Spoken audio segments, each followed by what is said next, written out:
Hello বন্ধুরা, শুভরাত্রি। এটা হচ্ছে করিমপুরে মেলার ভিতরেই একটা মন্দির। খুব সুন্দর মন্দিরটা। এই যে আমরা গেটের ভিতর দিয়ে এন্ট্রি করছি, দেখুন আপনাদেরকেও নিয়ে যাচ্ছি ভিতরে।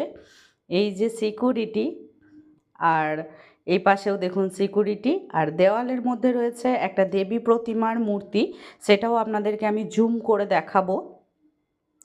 তো 10টা হাত রয়েছে ওনার, এই যে সিংহের ওপর বিরাজমান, তার নিচে আছে শিব ঠাকুর, তার ওপর রয়েছেন এই মা।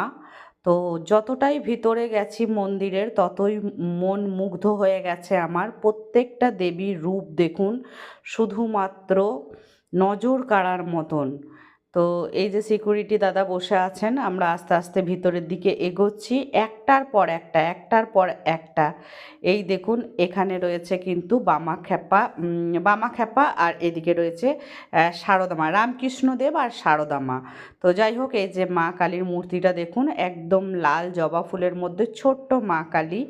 তো আমার কিন্তু খুবই ভালো লেগেছে এই দৃশ্যগুলো, একদম কালারফুল, প্রত্যেকটা রঙিন রঙিন মূর্তি, আর এক সে এক সুন্দর। এই দেখুন ময়ূরটিকে দেখুন, খুবই ভালো লাগবে আপনাদের, আশা করছি। আমার তো খুবই ভালো লেগেছে। এই যে এখানে রয়েছে রাধাকৃষ্ণের মূর্তি। তো এটা পুরোটাই কিন্তু মায়াপুরের আদলে বানানো। মন্দিরটিকে দেখুন একবার, চোখ জুড়িয়ে যাবে। ওপরে ঝাড়বাতিটা দেখুন কতটা বড়, এখানে গৌর নিতাই নৃত্য করছে। আর এখানে রয়েছে ভোলেনাথ। তো আরও একটা ভোলেনাথকে আপনাদেরকে দেখাবো। এই যে দেখুন এই মাঝখানটিতে, এই যে তো ওই যে এখানে আমার বর ফটো তুলছে। তো আমরা সবাই মিলে কিন্তু মেতে উঠেছি এই মন্দিরের সৌন্দর্য দেখতে, খুবই ভালো লেগেছে। সাইডে এত সুন্দর সুন্দর সিনারি ছিল, একটু ফটোশ্যুটও করে নিলাম।